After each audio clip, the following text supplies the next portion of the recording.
या कुक्षि विवरे कृत्वा स्वयं रक्षति सर्वतः नमामि जननीं देवीं परां प्रकृतिरूपिणीं कृच्छेण महता देव्या धारितोऽहं यदोदरे तत्प्रसादात् जगद्दृष्टं मातुर्नित्यं नमोऽस्तु ते पृथिव्या यानि तीर्थानि सागरादीनि सर्वतः वसन्ति यत्र తానౌమి మాతరం భూతి హేతవే. మాతృదేవో భవ, పితృదేవో భవ. ఇప్పుడు మనము నవంబర్ నెల 2025 సంవత్సరం గోచార ఫలితాలు ద్వాదశ రాశుల వారికి ఎలా ఉన్నాయో తెలుసుకునే ప్రయత్నం చేద్దాము. అందులో ప్రథమంగా మేషరాశి వారికి ఏ విధంగా జరగబోతుంది ఈ నెలంతా, గోచార ఫలితాలు ఏ విధమైన ఫలితాలు ఇస్తాయి అనేటటువంటి తెలుసుకునే ప్రయత్నం చేద్దాము. ఇది కేవలము గోచార ఫలితాలే. దీనిలో ఎక్కువ గ్రహాలు అనుకూలంగా ఉన్నాయని మీరు సంబరపడవలసిన పని లేదు. అలాగే తక్కువ గ్రహాలు అనుకూలంగా ఉన్నాయని మీరు కంగారు పడక్కర్లేదు. ఇది కేవలము నెల ఫలితాలు మాత్రమే. ఇది ఎంత చేసినా దీని ప్రభావం 10% మాత్రమే. వ్యక్తిగత జాతకం అనేటటువంటిది 100% నిష్ణాతులైన వాళ్ళు చెబితే, అంతేగాని ఇందులో ఇప్పుడు మనం చెప్పుకునేది కూడా సశాస్త్రీయంగా చెప్పుకుంటున్నాము. దీనిలో నా కల్పనలు కానీ, అభూత కల్పనలు కానీ, మీరు కోటీశ్వరులు అయిపోతారని కానీ, లేకపోతే బికారాళ్ళు అయిపోతారని కానీ చెప్పడం ఏమీ జరగదు. శాస్త్రం ఎంతవరకు చెబుతున్నదో అంతవరకు మాత్రమే మనం చెప్పడం జరుగుతుంది. ఇది గమనించుకోండి. సింహరాశి వారికి నవంబర్ నెల 2025 సంవత్సరం గోచార ఫలితాలు ఏ విధంగా ఉన్నాయో తెలుసుకునే ప్రయత్నం చేద్దాము. ఎవ్వరూ కంగారు పడవద్దండి. ఇది కేవలం గోచార ప్రభావమే, గోచార ఫలితాలు మాత్రమే. దీని ప్రభావం 10% మాత్రమే. అది కూడా నిష్ణాతులైన వారు చెబితే. మిగతాదంతా కూడా 180% మనకి సూచించేది మీ యొక్క జన్మజాతకమే. అది తప్పకుండా రాయించుకోండి నిష్ణాతులైన వారి చేత. మీకు ఎవరు దొరకకపోతే మమ్మల్ని సంప్రదించవచ్చును, మేము తప్పకుండా మీకు రాసి పంపించగలము. ఓకే, ఇప్పుడు సింహరాశి వారికి జన్మంలో కేతుగ్రహ సంచారం జరుగుతోందండి. జన్మంలో కేతుగ్రహ సంచారం శుభ ఫలితములను ఇవ్వజాలదు. చెడు ఆలోచనలు, అర్థం పర్థం లేని ఆలోచనలు, చేతలు కూడా ఇంచుమించుగా అలాగే ఉంటాయి. మన ప్రవర్తన కూడా అలాగే ఉంటుంది. ఎందుకని అన్నట్టయితే చతుర్థంలో అయినా జన్మంలోనే అలా ఉంటారు. అదే కాకుండా ఇక్కడ మీకు కేతు అనేటటువంటిది ఈ సర్పం ఒక మొండెం, అది తల రాహువు, దానికి కొంచెం తల ఉంది, దానికి కొంచెం ఆలోచన శక్తి ఉంటుంది. ఈ మొండానికి ఏమి ఉండదు కదండి. అదే తల తోక లేని ఆలోచనలు అంటూ ఉంటారు చూడండి. ఇది ఉంటే అది ఉండదు, అది ఉంటే ఇది ఉండదు. ఈ విధమైనటువంటి ఆలోచన ధోరణి అంతా కూడా ఈ కేతు గ్రహం జన్మంలో ఉండటం వల్ల కలుగుతూ ఉంటుంది. ఇకపోతే ద్వితీయ, తృతీయ, చతుర్థ స్థానాలలో శుక్రగ్రహ సంచారం జరుగుతోందండి. ఈ 3 రాసుల్లోనూ కూడా ద్వితీయ స్థానంలో 2 రోజులు, ఆ 2 రోజులు మీకేంటి అన్నట్టయితే ధనానికి లోటు రాదు, కుటుంబంలో ఆహ్లాదకరమైన పరిస్థితి ఉంటుంది. ఇక తృతీయంలో శుక్రగ్రహం 24 రోజులు ఎక్కువగా ఉంది, చాలా ఎక్కువ రోజులు ఉంది.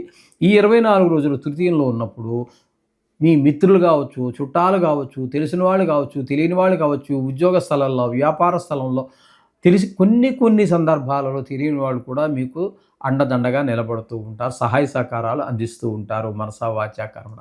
ఇక చతుర్థ స్థానంలోకి వచ్చేటప్పటికి మీకు తల్లిగారి విషయంలోనూ, విద్య విషయంలోనూ, గృహ విషయంలోనూ, వాహన విషయంలోనూ, అలాగే స్వభావం విషయంలో కూడా చాలా మంచి పరిణామాలన్నీ కనిపిస్తూ ఉంటాయి.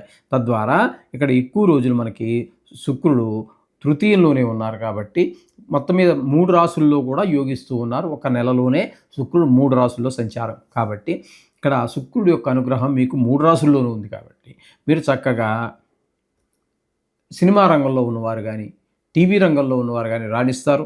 అలాగే షేర్ మార్కెట్లో పెట్టుబడి పెట్టేటటువంటి వారు ఎవరైతే ఉంటారో వారు నిరభ్యంతరంగా పెట్టుబడి పెట్టవచ్చు. కొంచెం ఆలోచన అది ముఖ్యమే అనుకోండి, కాదని నేను చెప్పట్లేదు. దాంట్లో రావాలి, అది ఆడటం తెలియాలి, అవన్నీ మామూలే. ఇంత మీ తెలివితేటలన్నీ ఉపయోగించిన మీదట పెట్టుబడి పెట్టడానికి సంశయించవలసిన అవసరం లేదు. ఈ విధంగా ఉంటుంది. ఇక ఈ యొక్క సింహరాశి వారికి రవి యొక్క సంచారం తీసుకున్నట్టయితే తృతీయ స్థానంలో ఒక 16 రోజులు, చతుర్థ స్థానంలో 14 రోజులు సంచారం చేస్తున్నారు. ఈ సూర్యభగవానుడు మొదటి 16 రోజులు తృతీయంలో ఉన్నప్పుడు అందరి యొక్క సహాయ సహకారాలు మీకు అందుతూ ఉంటాయి.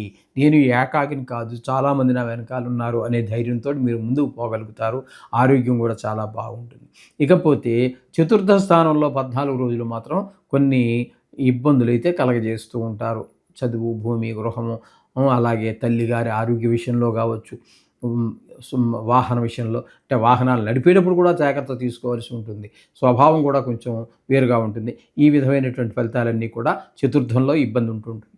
ఇక కుజుడి యొక్క సంచారం కూడా చతుర్థంలో ఉంది. ఖచ్చితంగా వీరు షేర్ మార్కెట్ కానీ, ఇట్లా రియల్ ఎస్టేట్ వ్యాపారులు కానీ, ఈ వాహనాలు అమ్మేవారు కానీ, లేదా ఆ వాహనాలు నడిపేవారు కానీ తగు జాగ్రత్తగా ఉండాలి. చతుర్థ స్థానంలో కుజుడు భూమికి, గృహానికి కూడా కారకుడు, వాహనాలకి కూడా. కాబట్టి వాహనం నడిపేటప్పుడు కానీ, అమ్మేటప్పుడు కానీ, వ్యవసాయం మొత్తం మీద రియల్ ఎస్టేట్ వ్యాపారులు కూడా తగు జాగ్రత్త తీసుకోవాల్సి ఉంటుంది. కుజుడు అనుకూలుడు కాదు. ఇకపోతే బుధుని యొక్క సంచారం తీసుకున్నట్టయితే చతుర్థ స్థానంలో ఒక 24 రోజుల పాటు, తృతీయ స్థానంలో ఒక 6 రోజుల పాటు సంచారం చేస్తున్నారు. తృతీయంలో 3 రోజులు మాత్రం మీకు అనుకూలమైన ఫలితాలు ఇవ్వడు, కానీ నెలలో ఎక్కువ రోజులు ఉన్నటువంటి ఈ వృశ్చికంలో సంచారం చేసి 24 రోజులు మాత్రం మీకు చతుర్థ స్థానం అవుతుంది. అక్కడ మాత్రం మీకు మీ అమ్మగారితో మీ అనుబంధం బాగుంటుంది. ఆవిడ దీవెనలు మీకు పుష్కలంగా లభిస్తాయి. విద్య, భూమి, గృహము, వాహనము, స్వభావం ఇట్లాంటి విషయాల్లో మీకు మిక్కిలి అనుకూలమైనటువంటి ఫలితాలన్నింటినీ కూడా బుధ భగవానుడు మీకు అందిస్తూ ఉన్నాడు.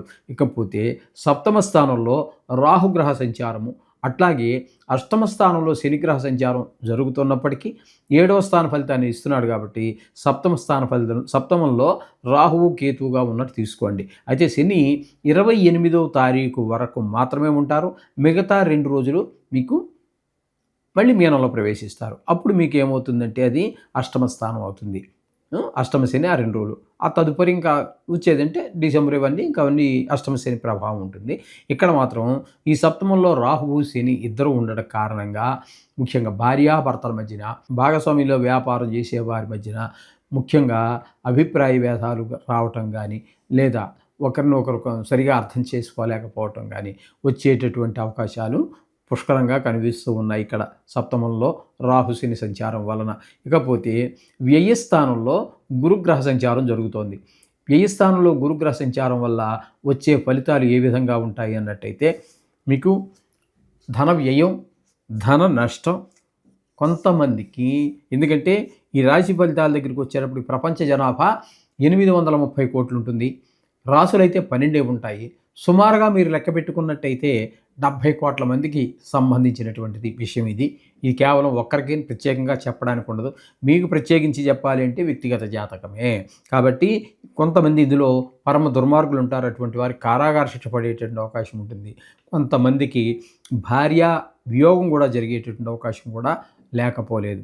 అయితే ఇక్కడ మనం చెప్పుకోవాల్సింది ఏంటంటే వ్యయస్థానంలో గురువు ఉన్నారు కాబట్టి ఆ ఖర్చు అయినటువంటి ధనం ఏదైతే ఉందో అది మంచి పనుల కోసం ఖర్చు చేయడం అవుతుంది. అర్థమైందండి? మంచి పనులు ఏదో గుడి కోసమో లేకపోతే అట్లా ఖర్చు, చేసేటటువంటి ఖర్చు వృధా ఖర్చు మాత్రం కాదు. ఈ విధంగా ఈ ఫలితాలన్నీ ఉన్నాయి. అంచేత ఇందులో మొత్తంగా చెప్పుకోవాలి అన్నట్టయితే ఈ సింహరాశి వారికి శుక్రుడు పూర్తి అనుకూలంగాను, బుధుడు సగం అనుకూలంగాను, అంటే 1.5 గ్రహం మాత్రమే అనుకూలంగా ఉంది. మిగతా గ్రహాలు అంత అనుకూలత లేదు.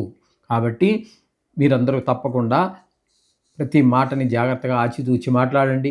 ప్రతి రూపాయి కూడా ఆచితూచి ఖర్చు పెట్టండి, అవసరమా కాదా అని. ఈ విధంగా చేసినట్టయితే వీటి నుంచి ఇవన్నీ ఆచరిస్తూనే ఆ నవగ్రహాల యొక్క పూజ చేసుకున్నట్టయితే మీరు వీటి నుంచి, ఈ యొక్క కష్టాల నుంచి చాలా సునాయాసంగా బయటపడవచ్చు. శుభం భూయాత్.